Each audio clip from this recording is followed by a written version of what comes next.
Welcome to the Waves of Change podcast, where we aim to inspire the listener to awaken to their purpose and take the action required to live life on their own terms. My name is Darragh, confidence and mindset coach, speaker, entrepreneur and humanitarian.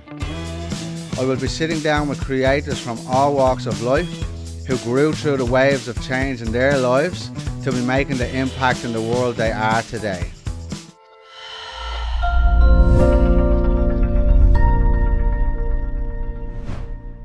Miriam, I have absolutely no plan today. You are the first guest by popular demand who was requested to come back. Thank you. Really? Thanks 1,000 for your presence. Yes, I've got no script. Well, I don't ever have any script, but we've been through your story already. So we're just going to see what's alive today. Okay, well, let's start off with a card, I want to say dazzle, but Dazzle. Oh, have you got your shit. hair? Have you got new hair? I've got new hair. I had to cut it all off because it was all shit. So, four of one. Oh my God, you're in for big things, my love. Big things. Wow. This is the creative card. This is the card of receiving. Oh my God, Darragh, big things coming your way. New lessons, new money, new abundance, new energetics. I know that you're planning to travel, but this is a really good card. I love this card. Wow. Super excited for you. I'm very excited for me too, and I'm very excited to dive more into that card after this, or even now. Tell us more about the card, Miriam. Let's see where we end up.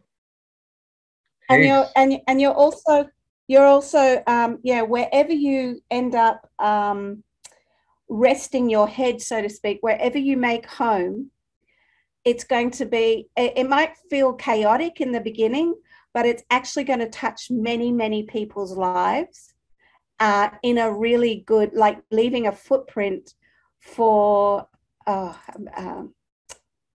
leaving the place in a better place. So luckily you're not planning on any more children, are you? Not right now, no. Well, our number was 3, but yeah, the world events have curtailed that at this moment. Okay, well, just practice safe sex, because there's another one see this little bird above here? This little bird there? Yeah. That little blue bird? That says that spirit is awaiting if you choose it. So make sure you two practice none of this dribbling bit. Oh, none of that. Just leave it in. Be careful. Yeah, be careful, because there's definitely an energy buzzing around you. It's showing me that there's footprints wherever you go, and there's new opportunities. I think you should get really excited and follow the feeling, follow the flow, and just allow yourself to let go, because you're going to meet lots of people along the way. This is very exciting for you and for me to witness.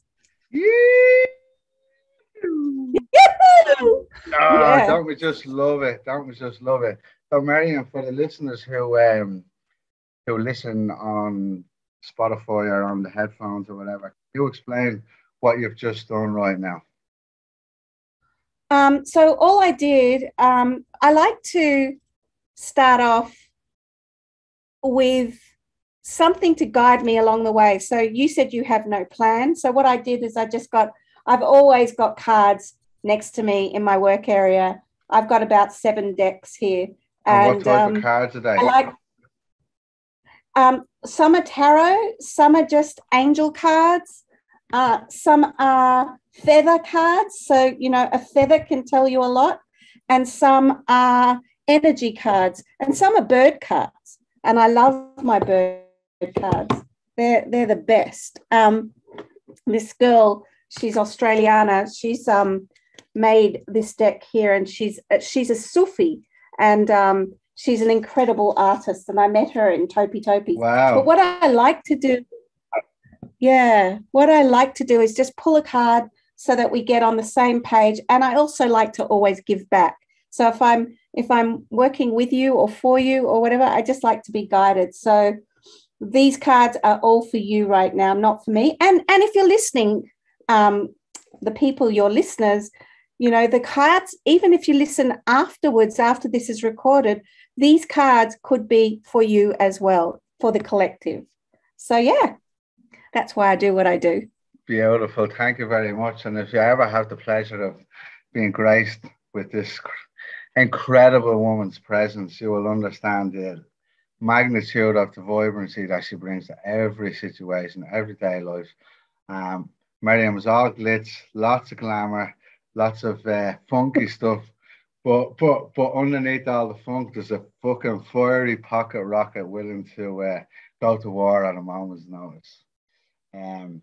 Your humility and your heart, Miriam, is, what would I say? I'd say, first of all, your willingness to be seen and be yourself. All parts of you, no matter where it is. There's none of this fitting in. You are who you are, no matter what room you walk into. And honouring whatever's alive for you in those moments, in the rooms that you walk into. So can you dive a little deeper on, has that always been the case for you? Oh, fuck no. Oh, no. I was a kid that stuttered. So couldn't breathe. I remember being in school and being told how stupid I was. They were wrong, by the way. But I had to go out and find that way. So no, had the biggest chip on my shoulder. I would not be scared to deck someone, like literally punch them. I didn't wear these many rings, so it probably wouldn't hurt as much as it would now. I was a totally different person. I was one of those kids that was told little girls should be seen and not heard. I had to find this, and I'm blessed to have been able to change everything that I didn't want to be through gifts in strange wrapping paper, through meeting different people, and through going, no, I don't want that. I believe in love. And I believe that religion has love, but not all religions are love.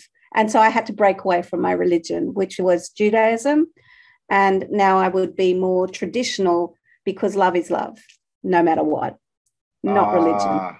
That's beautiful. It's there's two things I want to take here, but I just want to zone in on what you last said there. Love is love. I believe it's Pride Month. Does that just started? Is it for June? Yeah, it is. I had no idea, because, you know, I love rainbows. So I've always had, like, I didn't know that rainbows can represent gay love, queer love, whatever. But like, if I wasn't married, I probably would jump to the other side every now and then, you know, like just try out both. I've just really owning that, because I only see souls. But yeah. It is. I always have rainbows and the gay heart and all of that. But that's because I like those colors, and they're the colors of the chakras, not because it stands for pride or no pride. Pride to me is like, you know, you're a lion and you have a big pride, you know, a big mane. Yeah. That's what I see pride as. And also pride is like, you know, the leader of the pack / the lions. But, you know, special shout out to all the listeners who are gay. I don't know all of the abbreviations they use. Non-binary, the this, that, the other. I honor all of you. We're sending you big hearts. Do what feels good. Yes, definitely. And that's it. Like, I'm glad you've highlighted that, because pride, instead of seeing people as gay, as the way you said, you just see souls. Just seeing people for who they truly are, which brings me back to the start of what you were speaking about. Young girls were supposed to be seen, not heard, and what it was like for you to transition. So right now I'm going to celebrate all of the gay people and all of the other pronouns that they use to pronounce themselves. But for being true to yourself and your true authentic self, Miriam is shining up a unicorn with the rainbow coloured mane on the back right now. She's hugging and rubbing it for all of those listening online. But, you know, Shit. What else is that horn for? So yeah, for those listening as well, Miriam's just taken to wanking the horn off on the screen. It'd be worth your while going to YouTube to see this one. But you know, just celebrating all of those in the LGBTQ community who have had to, you know, go through that transition of stepping into who they truly are, and being willing to be seen and judged for that. And what I'm guessing would be like the caterpillar becoming the butterfly process. Miriam, can you touch on what that process was like for you? Yeah, going from not being supposed to be being seen and not being heard. What was that process for you to step into what you are, who you are today? I'm such a practitioner of nowism and spontaneity now, that it's really to jog my memories. I actually have blocked some of them out because they were quite traumatic, but I knew that I was born to my parents for a reason, and that's a whole nother story because my dad actually doesn't believe that I'm his, but he's my dad. So it was, I know it's a whole, yeah, because I don't want to reveal my parents too much because it's their business, not my business, but I had to really find myself. I knew there was a different way of being. I was way ahead of my time in being a healer, in being a revealer, in searching for what my soul's desire was to be and to remember why I'm actually here. But it wasn't always easy. And, you know, I had the opportunity of being Bonnie and Clyde on some level. If I'd have gone down the road of the hitchhiker I once picked up, that I had a premonition that I would pick him up, but I didn't know how. As to all the people I was introduced to by him, they were not on the good side of law, but they were good people. They just did things. Commandment 11, thou shalt not get caught. Some of them were not good at that, so they did get caught. And I witnessed that. So I just knew that I was not going to be Bonnie and Clyde, that I was always guided back to the light. But I had some bumps in the road to get there. Yes, I love it. That makes a lot of spaghetti sense for sure. Yeah, let me break it down.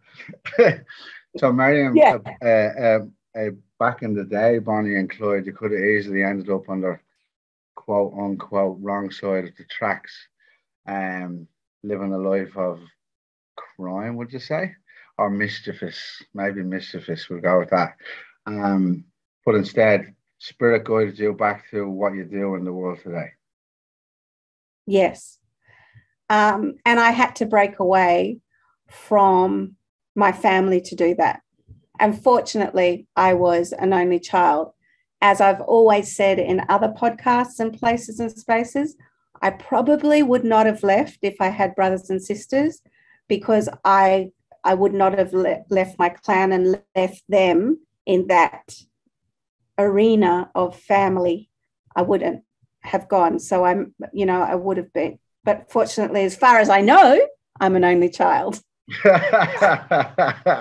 Little disclaimer there. We'll just stick that spanner in just in case. And I think there's a beautiful segue into, you know, our family and friends, and what it was like, first of all, for you to recognize that did you feel like you'd outgrown the space? That's all right. Little doggy barking away. Did you feel like you'd outgrown the space that you were in?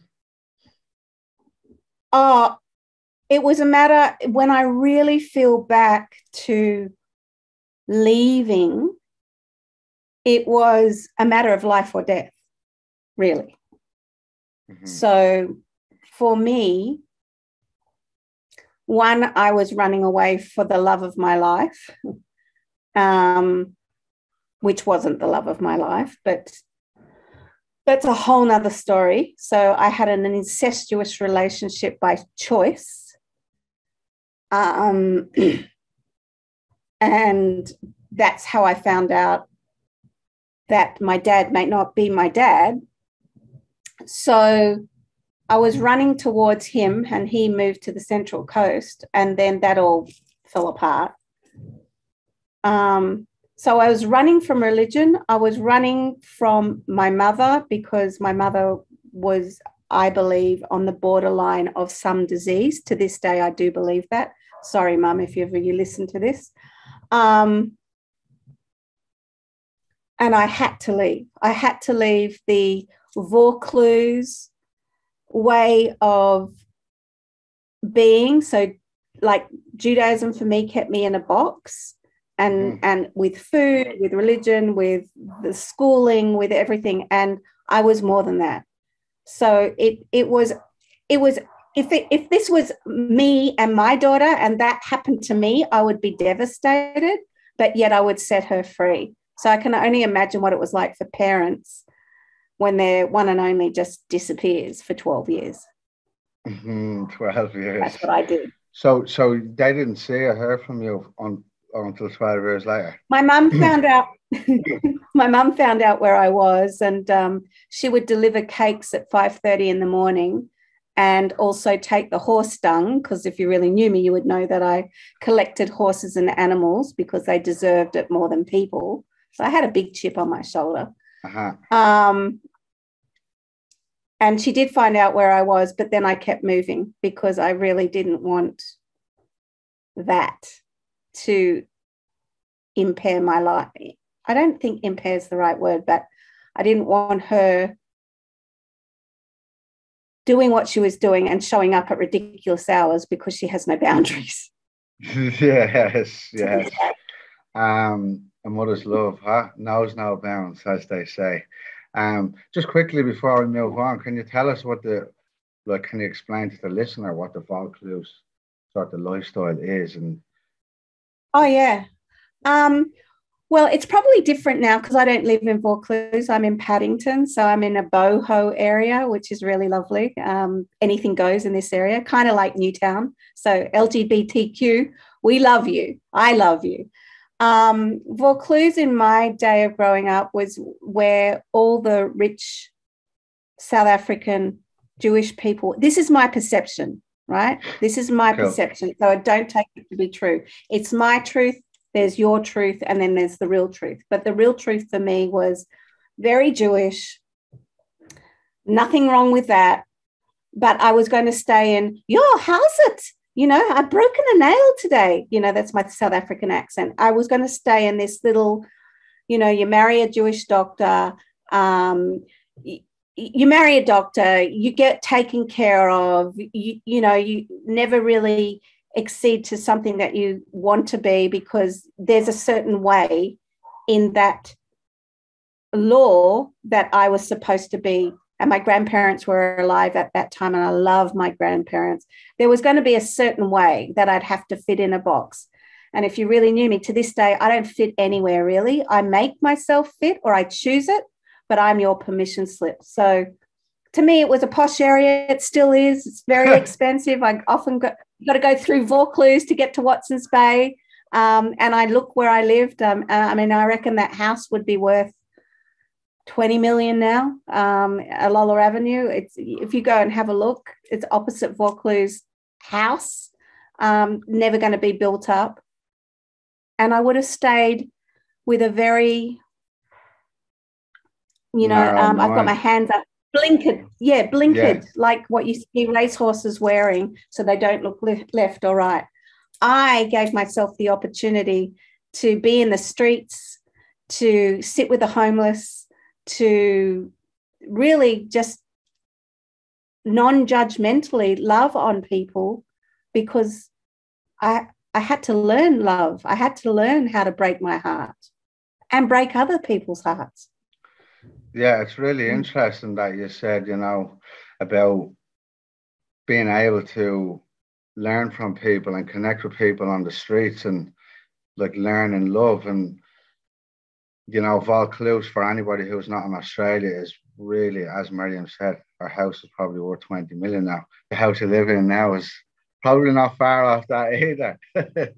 But I don't think so. I don't think our house is worth that. But hey, to me, it's a sanctuary where I live now. yeah, exactly. So just, you know, what I really want to come back to is how, you know, people compartmentalize different people. Why would you feel that you would be restricted from connecting with, you know, as humans, where connection is our biggest need as humans, our biggest need. And other humans are also our biggest teachers, and where most of our wisdom comes from is in the mistakes. Yeah. So what was it like, first of all, being told that you couldn't connect with other people that were outside of, you know, your circle or religion? Well, it's interesting that you asked me that, because the first memory that comes to mind, so I returned home and I fell in love. Actually, I didn't fall in love because I decided falling anywhere fucking hurts. So I'm going to rise to love. Anyway, so I just, this guy I married, and he chased me and he chased me and he chased me. And we're still really good friends today. He's a fabulous chef. His name is Charles. This guy chased me and he ended up being Malaysian, Indian, and speaks with a very English accent and has a very big moustache and dark skin. And why I found out not so long ago that my mum had told my grandfather that he has to convert to Judaism and he has to get circumcised. How they'd even know whether he was or he wasn't. That's the sort of thing when I came back to Sydney and met up and married him when he married me, or whatever it was, and it lasted about 2 years because he is a chef and his life was chefing, and I gave away my yoga, my spirituality to work with and for him. Now finding out that my grandfather was going to do this, that, and the other, and met him and said, you know, this is what you're going to do this. He never told me any of this, but somehow it came out. I think Charles told me one time when he'd had a few too many drinks, did you know, blah, blah, blah, blah, blah. I was like, why didn't you tell me back then? And he just is a really humble and kind man, and he never did.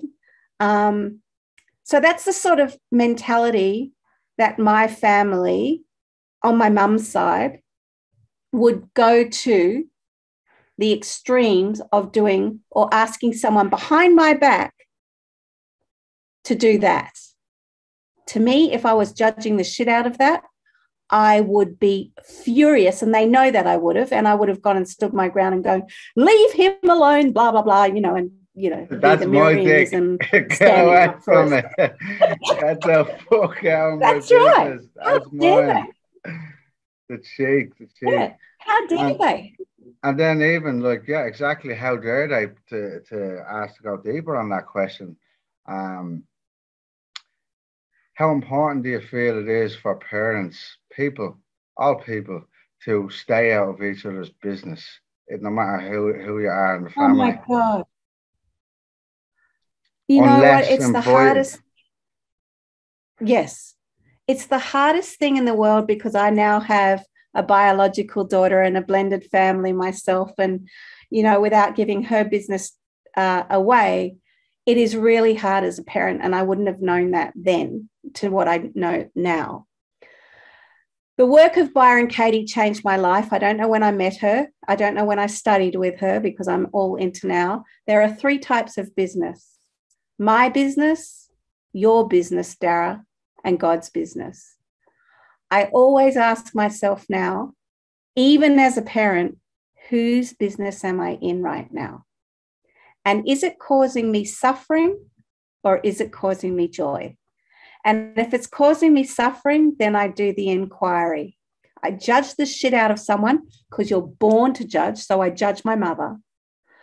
How dare you go and ask my husband to do this? Da, da, da, da, da. So I download a judgment form free from Byron Katie's website. and I go through the inquiry until I turn it around and find 3 places in my life where I've done exactly what my mum has done. And then it allows me to have more freedom.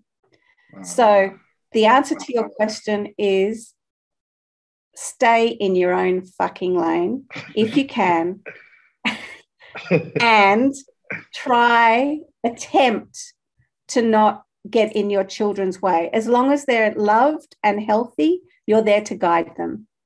And my parents had no right. My dad doesn't even know about this. My mum had no right to do that. Neither did my grandfather, God rest his soul in peace, who turned out to be an amazing man when he got dementia.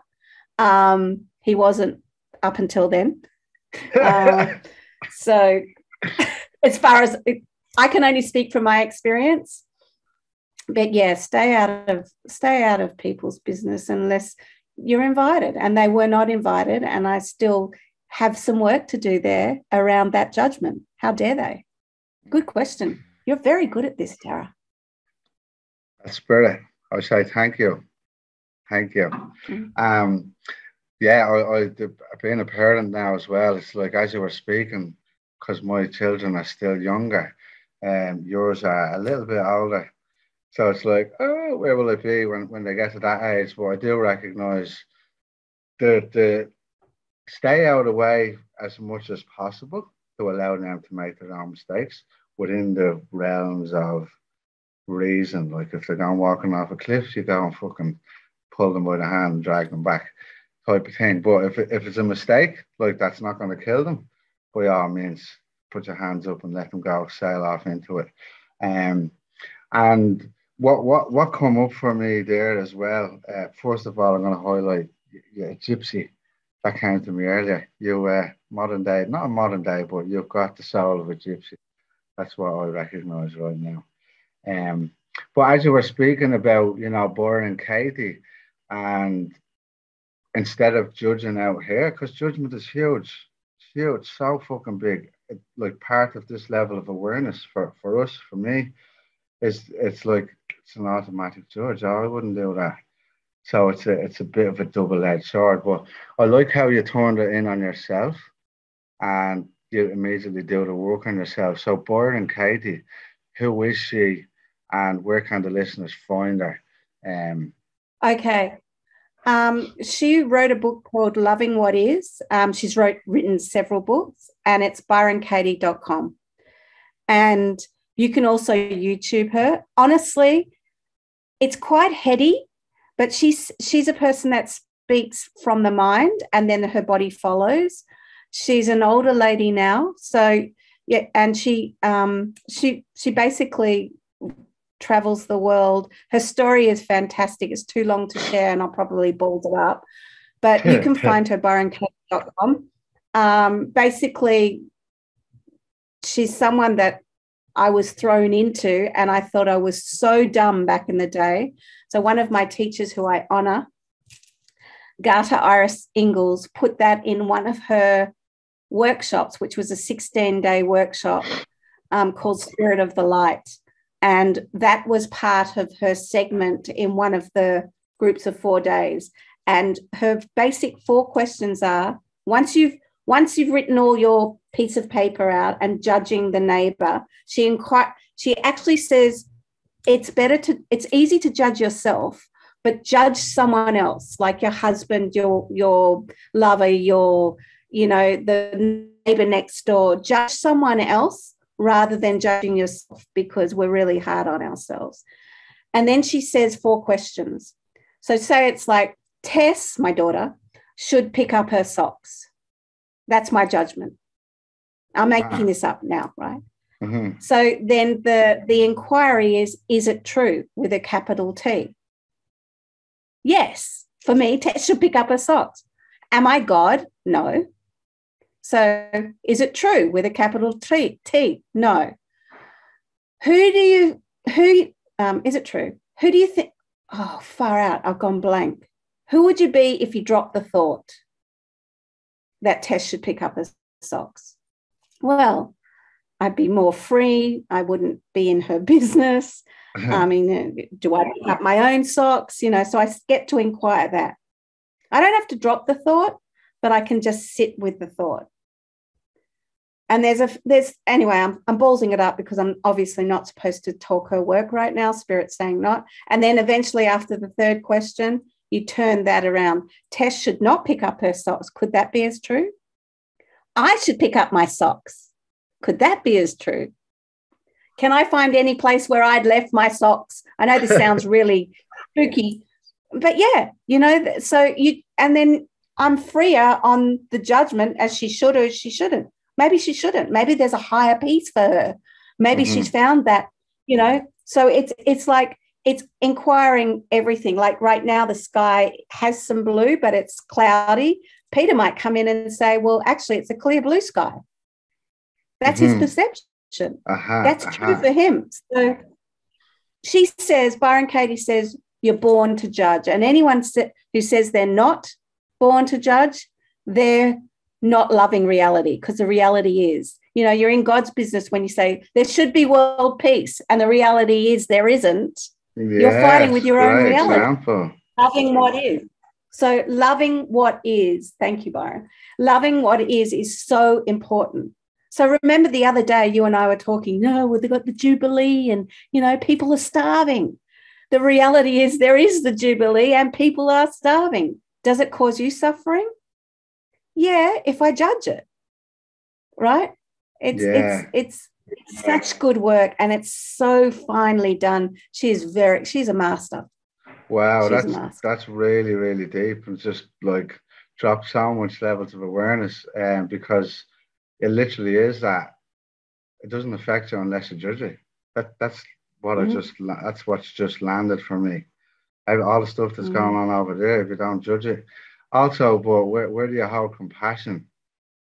Or how do you hold compassion? It's like, oh, well, that's affecting them. It's not affecting me. So that's it. You know, how do we stand up for that if we're not judging it? Standing up for the injustice. And, you know, you can. And if it doesn't cause you suffering, absolutely you can. But the other part of it, imagine being the queen and ruling for 70 years. She does get to be like, that's huge. She took away her life on some level because some dude died and she had to step into that role. You know, as much as you can only imagine what goes on in that palace. Can you imagine me being in the palace? Oh my God. Let's do gin and tonic. Gin and tonic. Cheers, from the Queen. Golden chalice from 16th century. A double dropping, double popping. Bring it all. Miriam. Stop. The workshop that we would have there for the year. Can you imagine? I remember as a kid, I got in so much trouble because we went to England, right? This is what comes through right now.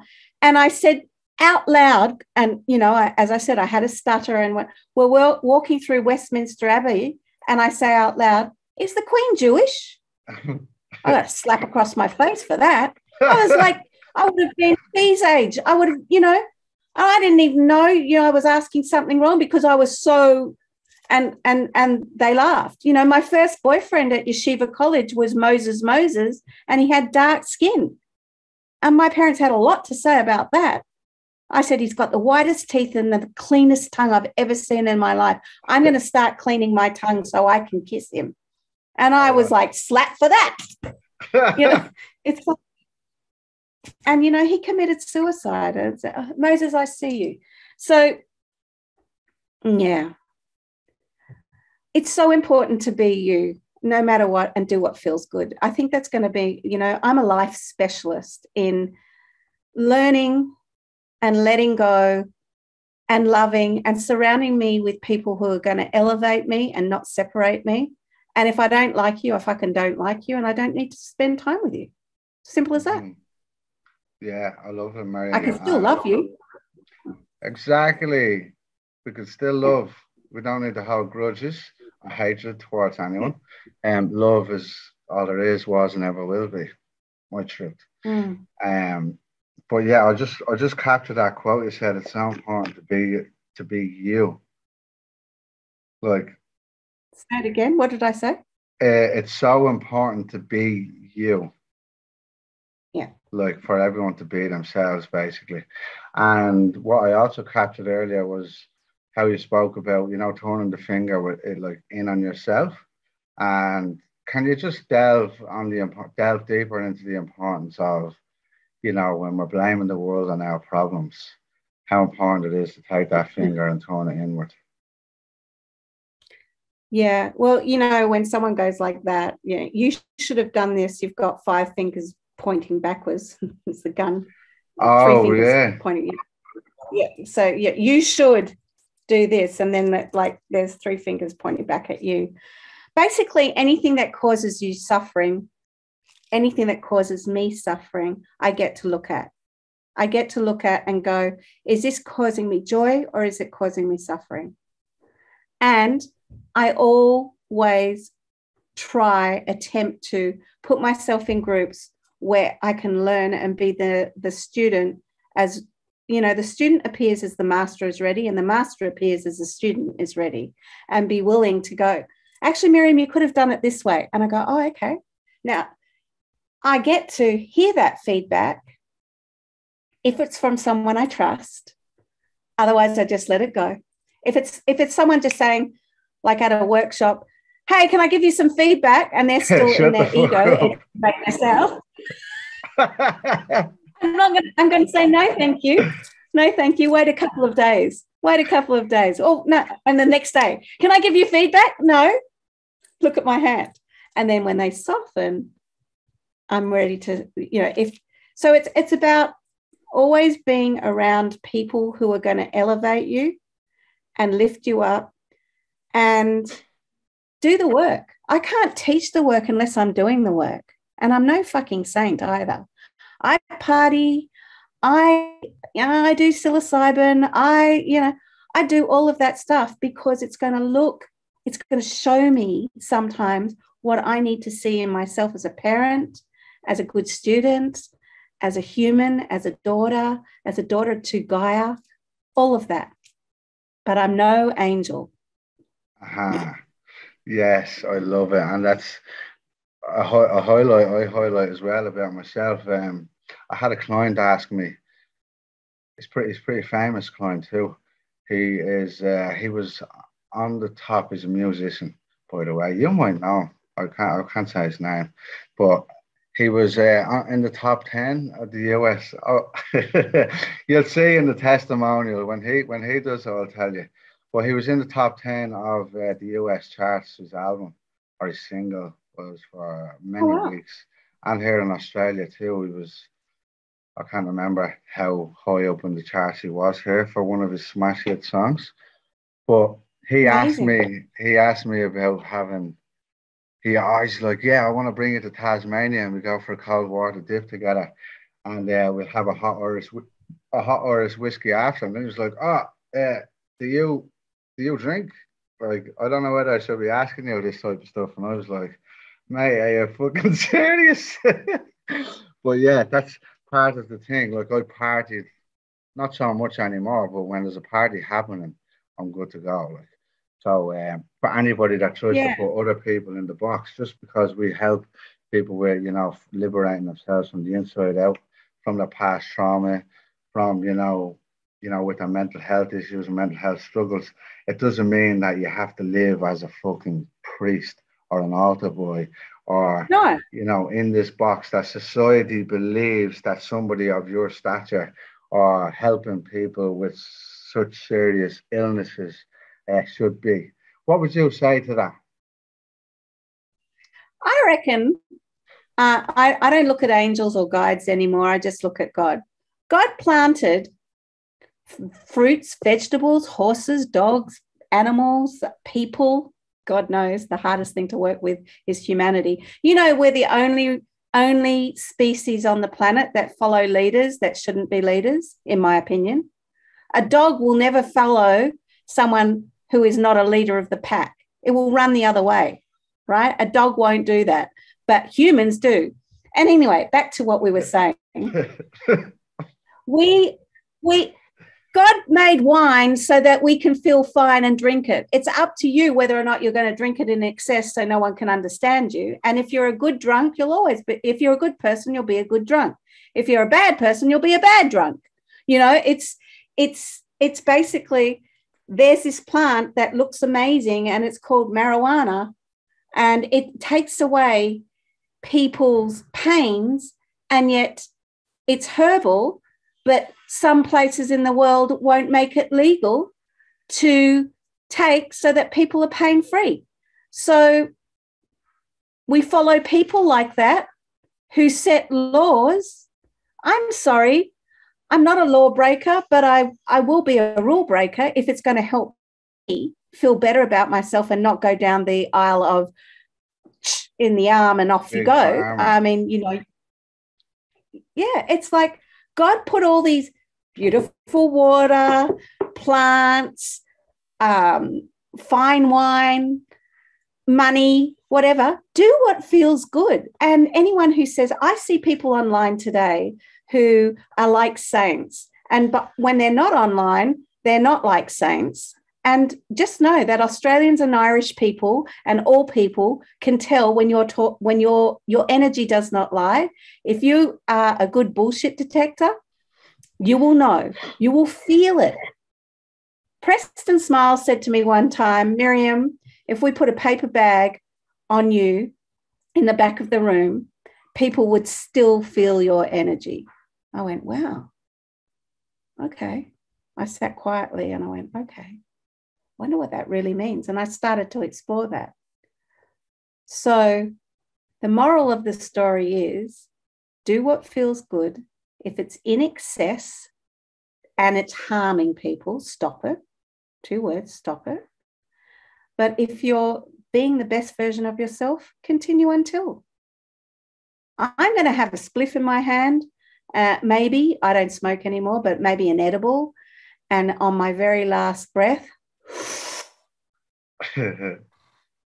right, gone. You know, I'm going to go out in a way of living life to the fullest, as best as I can, helping people in a workshop. Who knows? Yeah, so good. I'm not just saying you're living it, actually living it, and how important every moment is, Miriam. Because, you know, it's so insane, so insane. I brought this up in a previous podcast. When I was writing my book, I don't know if I was speaking to you before. No, it might not have been. But anyways, over the course of our life, according to society, I was kicked out of school at the age of 15.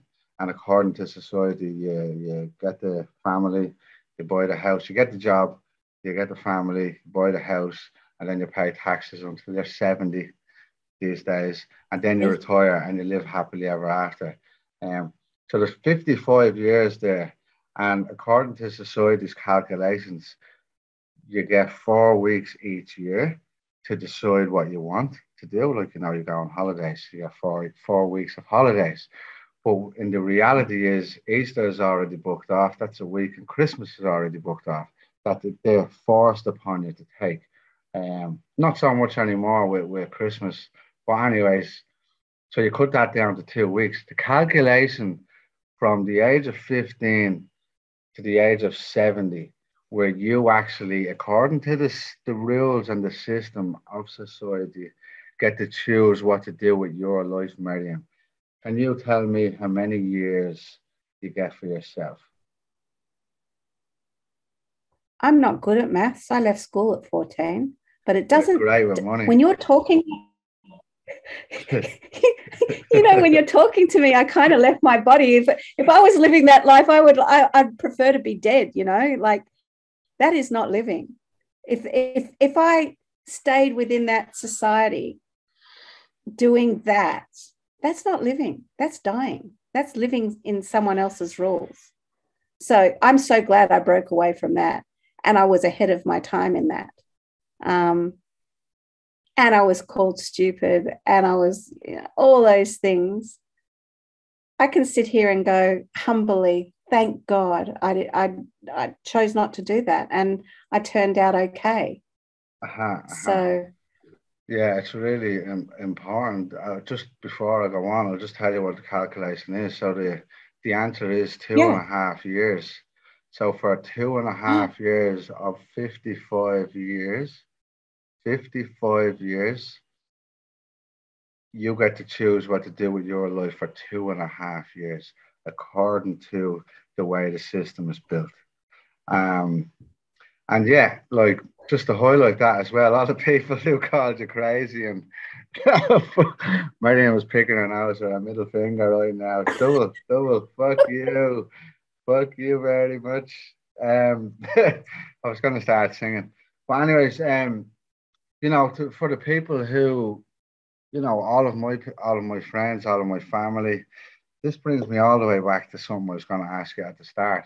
How important it is to let go of, with love, friends and family who continue to, it's a hard one. So all of my family, for instance, they were like, you're mad. Don't leave plumbing. It's a secure job. You get lots of money and X, Y, and Z. And, everybody's fears. My friends as well. They're like, why would you want to listen to people's problems for a living? I'm like, it's not about that. It's freeing them from them. That brings joy. And the type of joy that money can't buy. That's my belief. But what would you say to how important it is for people when they recognize they're starting to outgrow their circle, to start to choose something new? I would say to those people who are outgrowing people to let them go and love them, kiss and release. And you'll always have a space and a place. People are here for times, reasons, and seasons. And seasons come and go, and so do people. A lifetime, a season, a day, whatever it is. And your attachment style to, once you've outgrown someone, you've outgrown them. It's interesting. I get invited to school reunions all the time. And for some unknown reason, sometimes I go and sometimes I don't. I go out of curiosity, and then I don't go because I go, I've outgrown that. So I would really, that's your subconscious as well, just so you know. He just yawned, and that's his way of releasing, which is beautiful. So I never take advice from broke or unhappy people. Never. So, and I'm not saying that to be an asshole. I'm saying that, why would I take advice? I want to become a healer. And everyone goes, well, there's doctors for that. Or there's, what is a healer? You don't have any piece of paper. What have you studied? I'm a life specialist. I've studied life. So if anyone, like, if you say to me, I'm giving up plumbing to helping people on the planet become the best versions of themselves, I'm going to stand there and celebrate good times. Come on. Like, live outside the box. Don't tell. Like, I've got a cousin who was a wheelchair champion, who's got one leg shorter than the other, who's climbed Kilimanjaro, done the Camino, whatever it is, or done all these things, and probably people told him he couldn't do that. He's done Stretch 22. So no, don't be stealing other people's dreams. How dare you? If Tess said to me, I'm going to be a volleyball champion and I'm never going to be like you because I don't want to listen to I don't call them problems, I call them portals. So that when you go through the portal, you've got a solution. And when you've got a solution, you've changed someone's life. So I love words. I love playing with words. Wow. And seeing. Yeah.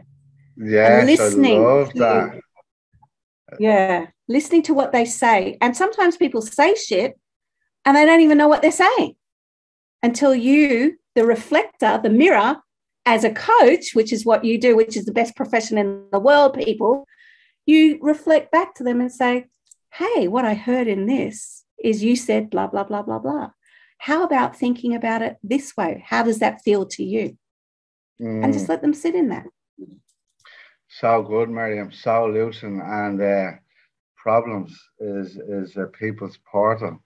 I'm going to hold on to them if you don't mind. I'm keeping them anyways, whether you do or not. Oh, gosh. Miriam is going.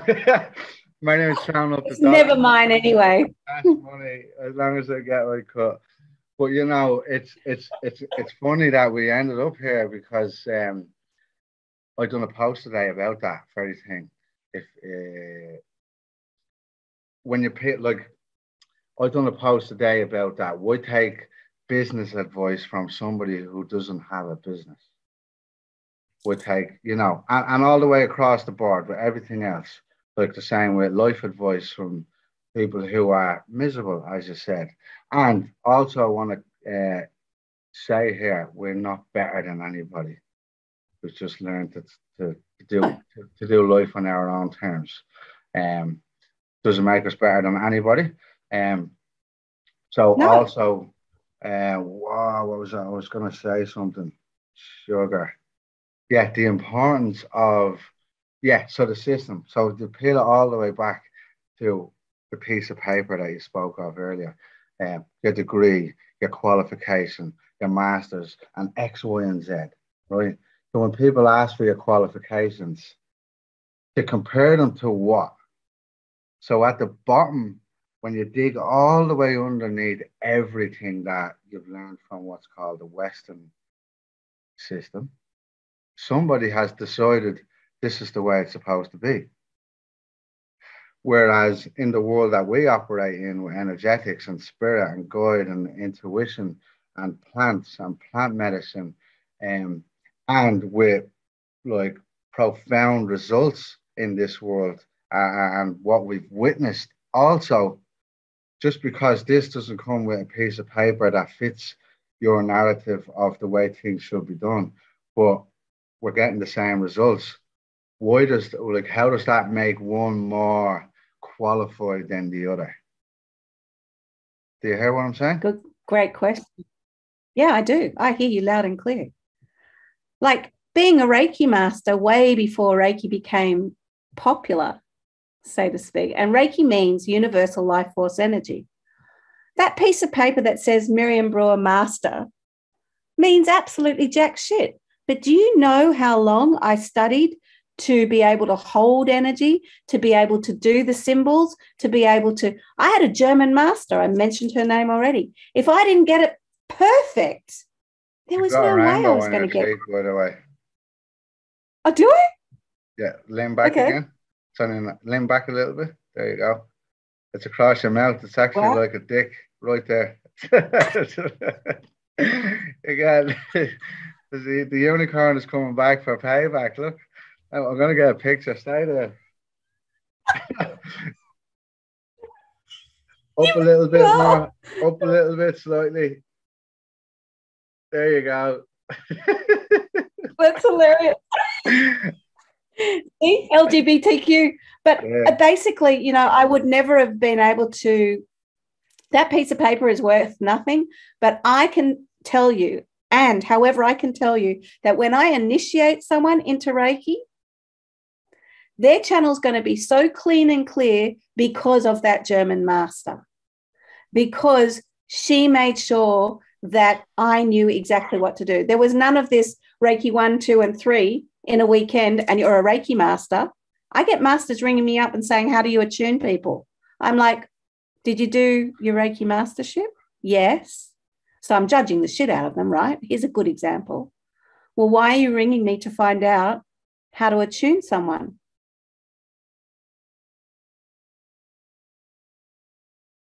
Crickets. And I don't mean to be mean. That's why sometimes I think maybe we could run a Reiki for all the masters that got their masters. Possibly how to attune your students would be a good thing to do, because you shouldn't have your mastery if you don't know how to attune students. So as much as that teacher was a pain in the ass, and I love her to this day, she made sure that I, who was the unstructured one, became very structured in how you attune people. Mm-hmm. So I have no qualification. I don't even belong to the Reiki Alliance, because you've got to pay shitloads of money to become Reiki Alliance. You can't get insurance for Reiki. You can now. Back in the day, you couldn't, right, when I was initiated. But it's hands-on healing. What are you going to do, fall off the table? It's you pulling energy through me. Like, hello, why would you need insurance? Like, I don't get that shit. To make more money for the government? I just don't know. So, yeah. Agreed. When you come to my healings, if you fall down the stairs, you take responsibility and you wear better shoes. And you get a crystal for yourself on the way out the door. That'll sort you. That'll sort you. Go home and sit on that, on the leg that you damaged. And also, what came through for me as you were speaking, a question around, book smarts. I don't want to say book smart versus embodiment, but what the difference in education from actual wisdom, where than memorization of how the school system teaches people today.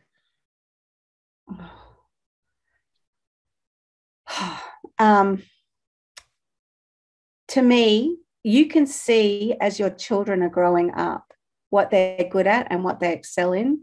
You can see if they're struggling with maths, that maths probably isn't going to be their favorite thing. It doesn't mean they're not going to be able to earn money or count to 1, 2, 3, 4, 5, or do the times tables. That might not be their strength, but really look to whether they like physical touch. They like to see before they, dogs are nose, eyes, ears. That's their noses are the thing that develops the most. Nose, eyes, ears. People are eyes, ears, nose, right? And you just get to see where your children are excelling, and then ask them, what is it they love doing? Some kids are, I was a musical kid. But because I was forced to practice the piano every day in a certain way, I wanted to play jazz, but no, I had to do la, la, la, la, la, la, la, C, D, E, F, G. I'm probably out of tune. And I had to do scale. I had to do all of that. I had to do it a certain way. Once I could play, and then I'd start to dun, dun, dun, dun, dun, dun, dun, dun, dun, dun. I was not allowed to do that. So we whip our children out of our creativity if you put them in that scholastic scene, and we don't teach them what they excel at. And I say fuck you to that, because I could have been anything I wanted if I fitted in the school system, and I didn't. I really didn't. I could see people's guides behind them rather than the blackboard, right? That wasn't welcome there. You're not allowed to say to the rabbi, just so you know, there's this amazing blah, blah, blah standing behind you, and I can see, and he actually is guiding you. He's telling you what to do. And they just go, it's not welcome. Maybe it is now. So, yeah. Yeah, maybe it is now. What I heard in that there as well is clipping children's wings, clipping their creativity is what this structured system does. That's what I heard. It feels like a clipping of the wings. And how today, in today's world for you, that's not happening. Client message just popped up. That's supposed to be on airplane mode. How did that happen? No, it's not. He decided to have his session later in the evening. He's back in work. So it's an old post on an old link that I need to delete. Anyways, the Western, like, it's a one size fits all, like the education system. What would you say to that? Like, and people who have children? I would say, if you finish the question, and what I'm hearing is, if you have the time and space, and these children are your biggest love in your life. And not everyone, you know, I had children, and unless we were talking about tarot cards or whatever, what my interests were, my poor kids, you know, like I wasn't ready to hear the mundane stuff. That's why they went to school, and they went to a international grammar school. So they educate them in a way of what their talents are, which is great. Oh. And I let my husband choose that because I hated school and the system. So Sam was going there, so Tess naturally went there. And, you know, but to answer your question, if I was to do schooling again for myself or my children, and I know what I know now, I would never have sent them to school. I would never. I would have taught them network marketing, whether they were interested or not. I would. I know Tess is particularly social, so I would have, you know, she could get on the phone and talk to anyone. I would have really highlighted that for her. However, they got what we have. They got Sacred Circle. They got all of these things. But for the people that are listening, really look into the school education, and don't just do it because you're told to do it. Do it because you know that's not your zone of genius. If you're going to send them to school, educate them in a way of ask them what they're interested in, and take extra time off for them to watch what it is they're interested in or feel into what they're interested in. The one thing I will say, if I was to pat myself on my heart, is I always ask Tess, you know, are you interested in that? Let's do something around that, you know, if you want to. Like, so she feels like she's a very old soul in a very young body because I taught her all the stuff that I know. She's literally said that. And places and spaces like workshops, she was invited to and came to every single one. Up until this day, she always talks about Bridge and Extreme. And I can only imagine, I saw her in Extreme from a guide at the back of the room. I would have loved to have seen her in Bridge, but I wasn't allowed. So I honoured that. So when we go to the schooling part of things, I would never have sent my kids to school if I had the choice, but I didn't know what I know now. So just ask great questions. Amazing. Thanks for that, Miriam. Your honest, vulnerable truth. And just to highlight what Miriam is talking about, Bridge and Extreme, is where we met, I believe 6 years ago now, with two of our mentors, Preston Smiles and Alexi Panos, which was a 3-day, what would you call it, Miriam? Well, Bridge is a space where they kind of, you look under the bonnet of the car and you kind of, and I'm not a mechanic, and you kind of see what's under there and you rearrange what's there, and you do that over a couple of days. And then they close the bonnet and say, off you go. And then they say, oh, and by the way, if you want to come back the next weekend, we're doing something called Extreme. And that room is the micro, macro, the room runs itself on some level. There is some organized things that we get to do, but you never know what you're going to get, and you get challenged, you get stretched into things that you'd never, ever think that you'd go out and do by yourself. And, you know, Extreme is dismantling the car and all the engine, and then going there, and patting us all back together, and you come out a new person. That's what I'd say. Yeah, just to put a bit of science behind what Miriam was saying, it is like rewiring your central nervous system. Literally, yeah, there you go. clearing out the trauma of your past and the childhood trauma, and getting out all the gunky stuff and rewiring your system far beyond the capabilities that your mind ever believed possible. It's in facing off its deepest, darkest parts of yourself that you realize how strong, powerful, vibrant, and creative you really are. And that is where I met this beautiful woman, spirit, guide, teacher, crazy woman. And all of, like, so many people so many people from our first time have now walked this path full time. Can you Yes. just to say what I'm saying? So many people that went through the doors of this program slash workshop are Mm-hmm. now coaching all across the world today, have set up their own communities, and are reaching like millions of people combined across the Mm-hmm. world. That all was birthed through the healing that we received in this workshop with Preston and Alexi. So for them, I'm deeply. I've got chills right now down my spine. Me Preston too. and Alexi, if you ever heard this, I love you. Thank you. And I'm excited for the future and everything that I'm still a student with you guys today in Elementum. I'm excited to see the ripple effect that is created from there. But Miriam, what Mm. is your take on how far that ripple has gone so far? Well, I'm really going to go into my channel right now. Without Alexi and Preston, I would not have met you and all the students of Stretch 22.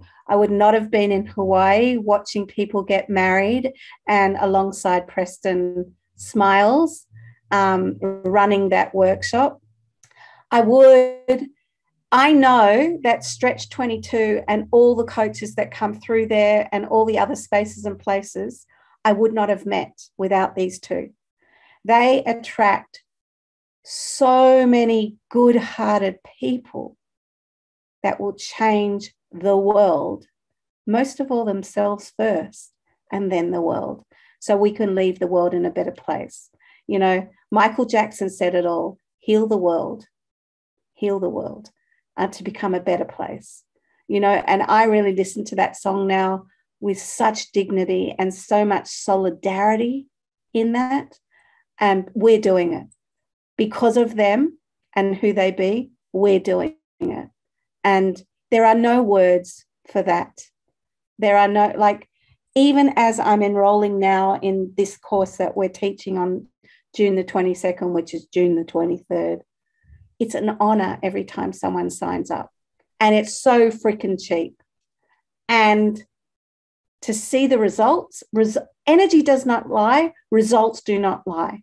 Results equals courage. Courage to step into that container, because we can't do it in person right now for whatever reason, is so humbling and so much gratitude for. I wouldn't have met you. I wouldn't have met Beck. I wouldn't have met, you know, there are some people that you just, oh, your heart gets all super juicy and excited.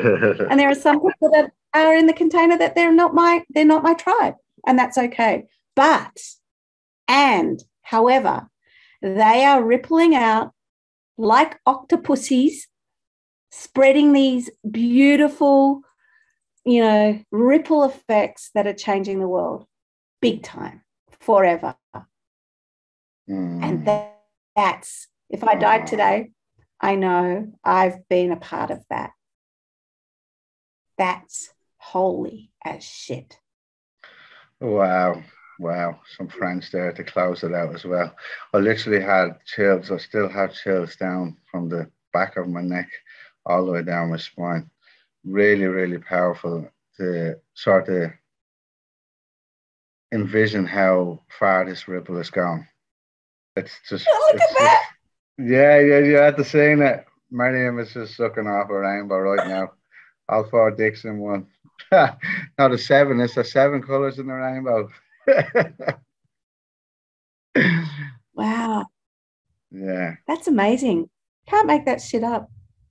Mm-hmm. So yeah, to finish, you know, the rainbow is the red, orange, yellow, green, blue, indigo, violet. That's balancing out all of our chakras, our energy vortexes. And the earth has her own chakras as well. Red, orange, yellow, green, blue, indigo, violet. If I swallowed a rainbow every day and breathed out rainbow energy onto you and onto your children and onto their children's children, seen and unseen, past and future, and in the now, imagine how the world could be.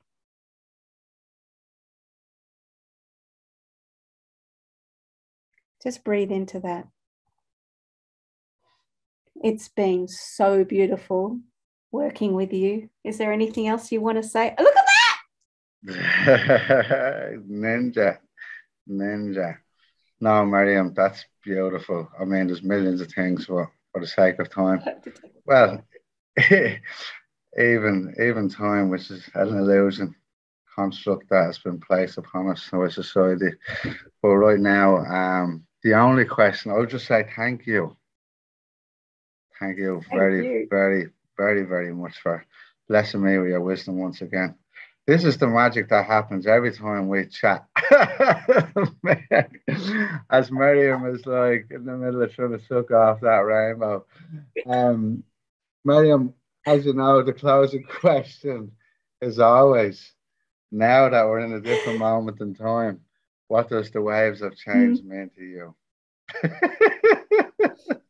Oh, I love you, Darragh. You make me laugh so much. The waves of change mean to me that everything is always evolving. Nothing stays the same, not even for a second. And that ripples out. Like when I look at a wave and I watch you ride a wave, I don't surf. I see the different effects of the water as it flows, as you go through that tube, and the water that ripples out afterwards, and then your face as you've ridden the wave. It's extraordinary. And that we are made up of water and we are the wave. It's whether or not you're going to ride it or you're going to fight it. The best thing is to keep on lifing, because life is going to do you or you get to go through it. Ride the wave right to the shore and then look back and go, I did that. Yes. I read that. Miriam, thank you very much for your time. I love you so much. And me and Saoirse and the kids are inviting ourselves around to your house in the next 10 days, 2 weeks. Beautiful. Just when you come, please ignore the dogs. That means no eye contact, no touch, and there's something else as well. There's 3 things that we are asking people to do right now until they come to you. So you'll see I'm really strict with them because they were leading us rather than me leading them. So they'll come to you, but just ignore them completely. Okay. It's really hard to do because people are taught affection, but ours are being taught exercise, discipline, and affection in that order. Miriam, thank you for your time. Big, huge love. Thank you. And big love to you. Thanks for having me. That gets rainbow hands. Rainbow hands, the whole lot. Good luck. Thank you, Darragh. Bye. Love you. See you soon.